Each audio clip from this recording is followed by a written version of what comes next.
अब survivor series में blood line जीत तो गई, लेकिन बैक से जाके तो इन्होंने कुछ ड्रामा सा कर दिया यार। Okay, hello chatters, my name is Rohit and you are watching Wrestle Chatter. Welcome है आपका मंडे नाइट रॉ के रिव्यू एपिसोड में। अभी वो जो ड्रामा हुआ उसके बारे में बात करेंगे, लेकिन आज मंडे नाइट रॉ काफी ज्यादा एंटरटेनिंग थी, ये मुझे कहना होगा। शो की जो स्टार्टिंग है वो हमको सबसे पहले बेकी लिंच के साथ देखने को मिलती है, क्योंकि वो वापस आ चुकी हैं। तो ऑब्वियसली डब्ल्यूडब्ल्यूई ने उनको सोचा कि और स्पॉटलाइट में लाने के लिए शुरुआत में ही शो जो है ओपन करवा देते हैं। और बेकी लिंच को क्या प्योर बेफेस वाला रिएक्शन मिल रहा था। बेकी काफी तगड़े वाले चैंट लग रहे हैं। वो कहती हैं कि वो काफी टाइम के बाद वापस आई हैं, उन्होंने फैंस को मिस किया। अब मिस कहते कहते वो क्या करती हैं कि मैंने मिस तो उनको किया है, और उसके बाद वो चली जाती है क्राउड के अंदर ही, और क्राउड के अंदर वो फैंस के साथ ही बात कर रही हैं। एक बॉबी उनको मिल जाता है, उनसे तो उन्होंने पूरी ऐसे रिश्तेदारी जोड़ ली। एक और बंदा था, उसका नाम मुझे समझ नहीं आ रहा, कुछ याद नहीं आ रहा, कुछ बड़ा अजीब सा था उसका नाम। तो ऐसे ऐसे करके बेकी लिंच उनसे बातें कर रही हैं वहां पे, क्योंकि वो बॉबी थे तो बॉबी के चैंट भी लग रहे थे। उस फैन का नाम जो है बॉबी था। मतलब एक काफी बढ़िया सा माहौल कुल मिला के बेकी लिंच ने फैंस के बीच में बना दिया था। बट जैसी सारी चीजें अच्छी चल रही थी, बेली ने आकर उनको इंटरप्ट कर दिया, और बेली कहती हैं कि यार बेकी लिंच तुमने किया ही क्या है, तुम इतने टाइम से गायब थी, मैंने देखो क्या कर दिया लैडर मैच के अंदर, इधर मैंने क्या कर दिया, उधर क्या कर दिया, और तुम इडियट जो लोग हो, तुम मेरे बारे में कोई भी केयर नहीं करते। और उसके बाद वो जो बॉबी है उसको बॉब सक करके वो जो है कॉल कर देती है, जिसके बाद क्राउड जो और ज्यादा टर्न कर जाता है बेली के ऊपर। अब यहाँ से क्या होता है, बेकी लिंच कहते हैं चल ठीक है मैं आ जाती हूँ, और वो जो बॉब भी है ना वो कहता है कि जाके पिछवाड़े तोड़ दे, ऐसा कह के वो कहते हैं। लेकिन इतने में क्या होता है, जो पूरी डैमेज कंट्रोल है वो आके बेकी लिंच को ऐसे घेर लिया उन्होंने, और उसके बाद हमको बैक स्टेज तो नहीं कहेंगे उसको, जहाँ से रहना होता है वहाँ से उनकी ब्रॉल वगैरह देखने को मिल जाती है। और ये मुझे कहना होगा कि बेकी लिंच को डब्ल्यूडब्ल्यूई काफी स्ट्रॉन्ग दिखा रही है यार। मतलब उन्होंने वापसी की है, और उसके बाद से उनको काफी तगड़ा बुक किया, एटलीस्ट पहले शो के अंदर। अभी धीरे धीरे हो सकता है थोड़ी सी रील धुल जाए, लेकिन पहले यहाँ पर बहुत तगड़ा दिखाया। मतलब पूरी डैमेज कंट्रोल आ गई, उसके बावजूद भी आप ये नहीं कह सकते कि बेकी लिंच की धुलाई हुई है। बेकी लिंच को काइंड ऑफ मुझे लग रहा था कि अपर हैंड मिला है, क्योंकि 3 बंदे सामने, उसके बावजूद जो है बेकी लिंच का वो ज्यादा कुछ उखाड़ नहीं पाए। तो ये काफी इंटरेस्टिंग चीज थी, और आगे अब क्लियर पता लग रहा है कि बेकी लिंच और बेली आपस में लड़ने वाली हैं। और ये जो ओपनिंग थी आज काफी बढ़िया तरीके से ट्रिपल एच ने बुक की थी, क्योंकि यूजुअली काफी बार जो है कचरा हो जाता है इसके अंदर। नेक्स्ट मैच जो शो के ऊपर था वो था रिया रिप्ली वर्सेस मिशन के बीच में, मिया यिम के बीच में। अब ये मैच के अंदर कुल मिला की कहानी यही थी कि ये आपस में लड़ रहे हैं, और एंड में डोमिनिक मिस्टेरियो के साथ में थे, तो फिर इसकी वजह से एजे स्टाइल्स को आना पड़ा, और एजे स्टाइल्स आ गया तो नो कॉन्टेस्ट मैच एंड होता है। लेकिन आज शो के ऊपर वो मैच डब्ल्यूडब्ल्यूई ने बुक किया जो कि वो किसी प्रीमियम लाइव इवेंट के लिए बचाकर रख सकते थे, और ये था 8 पर्सन वाला टैग टीम मैच, जहां पर पूरी जजमेंट डे होगी और यहां पर पूरी ओसी की टीम होगी, मतलब रिया रिप्ली मिया यिम दोनों यहां से। और ये मैच की पेस ऐसी थी ना, क्योंकि मैच के अंदर गुस्सा है दोनों ही पार्टीज के अंदर एक दूसरे सुपरस्टार्स के लिए, तो मैच की पेस शुरुआत से ही काफी तेज चल रही थी। ऐसा नहीं था कि ये स्लो पे चल रहा है। और जब इस तरीके के मैचेस होते हैं तो मैं मैचेस को काफी इंजॉय करता हूँ, शुरू से लेकर एंड तक आपको इसको देखने में बहुत ज्यादा मजा आएगा। लेकिन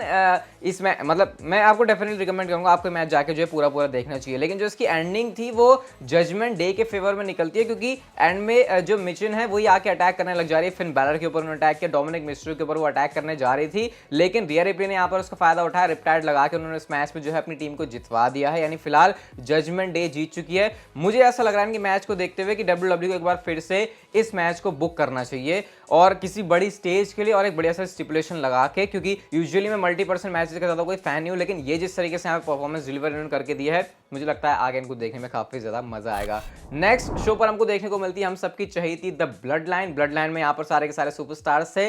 रोमन रेंस नहीं थे बस, और ऑब्वियसली क्योंकि रोमन रेंस थोड़े नेता आदमी हो गए हैं तो इस वजह से वो ज्यादा शोज पर अपीयर नहीं होते।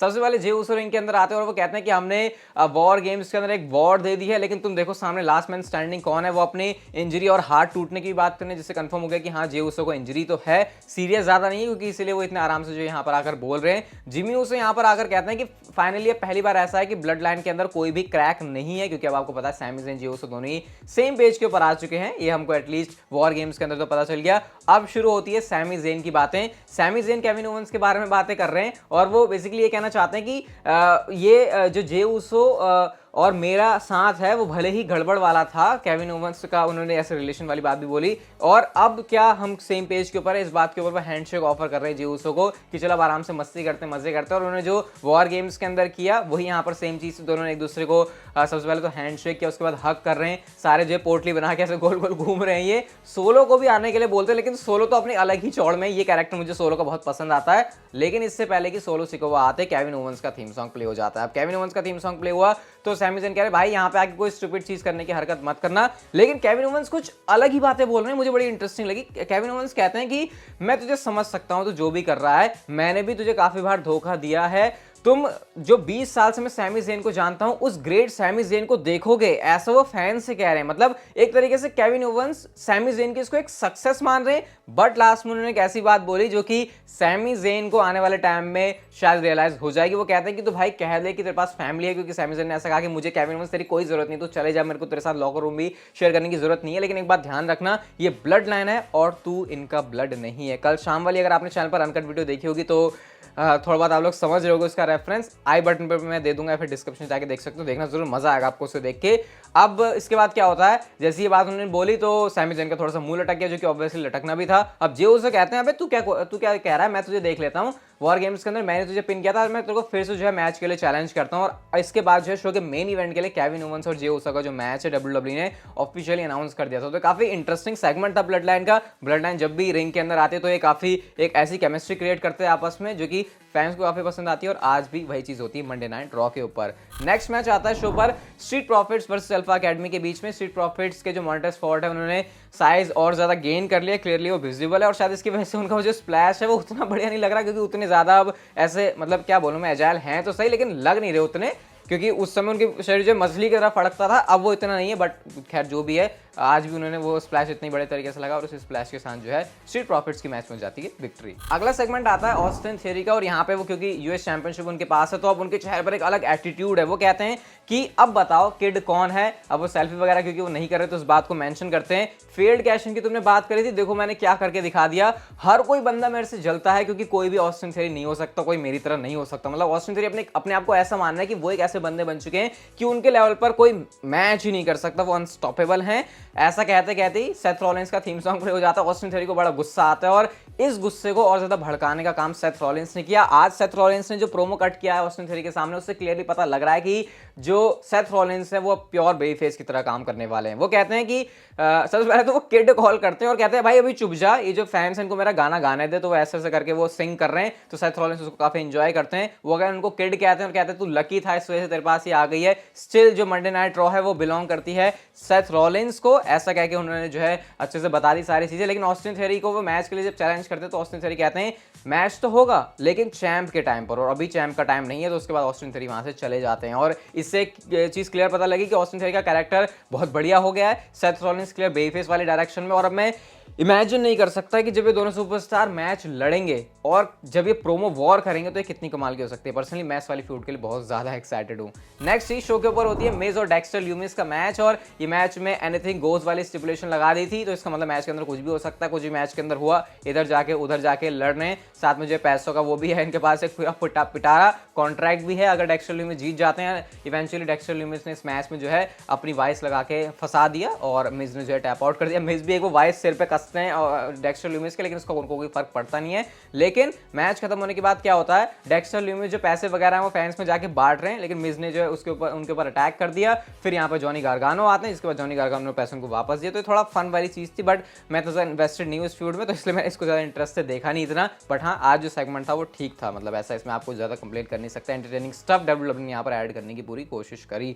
इसके बाद अगला मैच आता है डेकोटा काय वर्सेस कैंडिस लेरे के बीच में। यहाँ पर ज्यादा बताने के कुछ खास है नहीं, कैंडिस लेरे ने इस मैच में जो है विक्ट्री अर्न कर ली। और गाइस शो के मेन इवेंट के अंदर आता है मैच केविन ओवेंस वर्सेस जे उसो के बीच में, और जैसे ब्लड लाइन वाले सेगमेंट के अंदर इसको जो है बिल्ड किया गया था, मेन इवेंट में इसको स्पॉट मिला और अच्छा मैच था, बढ़िया मैच था। ये दोनों क्या सुपरस्टार्स मैच में कोई कमी कर सकते हैं? ऑब्वियसली आपको पता है दोनों जो है हमेशा ही पूरा एफर्ट्स डालते हैं।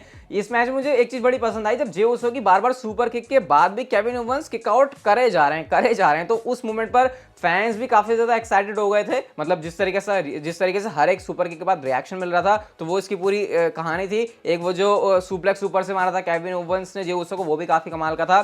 जो केविन ओवेंस अपने टॉप रोप से मूव करते हैं वो भी सारे यहाँ पर थे। पूरा फन एलिमेंट इस मैच के अंदर आपको देखने को मिल जाएगा। रिंग साइड से सैमी ज़ेन के इमोशंस काफी वैसे दिख रहे हैं कि अरे ये क्या मतलब ups and downs roller coaster वाली चीज पूरी सैमी ज़ेन के साथ हो रही है। लेकिन इवेंचुअली इस मैच के अंदर जो विक्ट्री है वो केविन ओवेंस को मिलती है जब टॉप रोप पे जाते हैं जे उसो, लेकिन वो स्प्लैश मारने जाते हैं, बट उसको जो है काउंटर करके उन्होंने स्टनर में बदल दिया और वो मैच जीत गए। और जैसे ही मैच जीते, एक सेकंड भी वेस्ट नहीं किया केविन ओवेंस ने, क्योंकि उनको पता उनकी ठुकाई हो सकती है, वो सीधे ही वहां से जो है कल्टी काट लेते। तो ये बहुत ही स्मार्ट मूव था। ओवरऑल आज की मंडे नाइट रॉ मुझे तो काफी पसंद आई, काफी बढ़िया चीजें डब्ल्यूडब्ल्यू ने इस वाले शो के ऊपर ऐड करी थी। आपको कैसे लगी मुझे आप लोग बताना कमेंट सेक्शन में। लेकिन उस मेजर चीज की बात करते हैं जो कि सर्वाइवर सीरीज की बात हुई, और ये थोड़ी सी अजीब है रोमन रेंस के कैरेक्टर और बिहेवियर को लेकर, जिस तरीके से रोमन रेंस को देखा जाता है डब्ल्यूडब्ल्यूई के अंदर। रिपोर्ट ये है फाइटफुल सेलेक्ट की तरफ से कि बैक स्टेज रोमन रेंस जो है काफी गुस्सा थे जब वो गए बैक स्टेज। अब किस वजह से वो गुस्सा थे? गुस्सा इस वजह से थे क्योंकि केविन ओवेंस और रोमन रेंस के बीच में एक ऐसा स्पॉट होता है जो कि पहले से प्लान नहीं था। आई थिंक वो जब वो पंचेस एक्सचेंज कर रहे थे उस टाइम का हो सकता है, और रोमन रेंस को पॉसिबली हुआ रप्चर्ड ईयर ड्रम, ऐसा उन्हें लगा। शायद ऐसा कुछ है नहीं, मतलब उनके कान में कुछ है ना, वो पर्दा फटना है, ऐसे शायद इससे कुछ रिलेटेड होता है। तो रोमन रेंस का एक ऐसा स्पॉट था जो कि उनको पता नहीं था, लेकिन वो उसी समय पे किया गया था, और इस बात से रोमन रेंस थोड़े से गुस्से में थे और उन्होंने जाके कुछ ऐसा है ना, ऐसे मतलब टेंशन क्रिएट हुई। बट इसको ऐसे देखा जा रहा है कि ये कोई ऐसा नहीं है कि दोनों ने एक दूसरे से बीफ कर लिया है, ये हीट ऑफ द मोमेंट वाला सीन था। बट गाइज नोट करने वाली बात यह है कि सर्वाइवर सीरीज वॉर गेम्स के बाद जो प्रेस कॉन्फ्रेंस हुई वहां पर रोमन रेंस शेड्यूल्ड थे आने के लिए, लेकिन वो आते नहीं हैं। तो ये थोड़ी सी बात जो है गड़बड़ सी लग रही है। बट जितना मैंने रोमन रेंस को देखा है अलग अलग तरीके से, वो काफी प्रोफेशनल सुपरस्टार हैं, उनकी तरफ से ऐसी चीजें एक्सपेक्ट नहीं होती। तो ऐसा कुछ है भी नहीं है, सिर्फ ऐसा है कि हाँ हम कभी अपनी फैमिली में लड़ जाते हैं गुस्से। मैं कोई डिफेंड नहीं कर रहा रोमन रेंस को, लेकिन मुझे ऐसा लगता है। बट हाँ बाकी प्रेस कॉन्फ्रेंस के अंदर वो नहीं आया जबकि वो शेड्यूल्ड थे, ये बात थोड़ी सी ऐसे लग रही है। बट डेफिनेटली इसके बारे में कुछ और भी डिटेल्स आएंगे, आपके साथ चैनल पर शेयर कर दूंगा। बाकी आज की वीडियो गाइस अगर आपको अच्छी लगी तो like share subscribe notification bell को ऑन कर दो, and see you guys in my next video.